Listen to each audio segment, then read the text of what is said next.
When I started business school, I had two hypotheses about what I might want my next career move to be.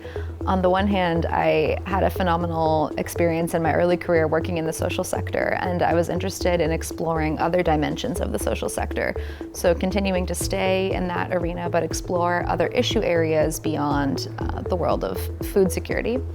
And then my other hypothesis was that it might be food that was really energizing to me as a topic, and I might like to explore another dimension of our food system. So maybe looking at it from the private sector angle, and what I decided to do was use my summer internship to test one of these, and clubs, classes, other on-campus involvement to test the other. I did use the Career Development Office's resources a lot in my journey, so I applied for my internship through the company's website directly, but as soon as I heard back from them that they were interested in interviewing me, I immediately contacted the Career Development Office and set up some time to talk with a coach to prepare for my interviews.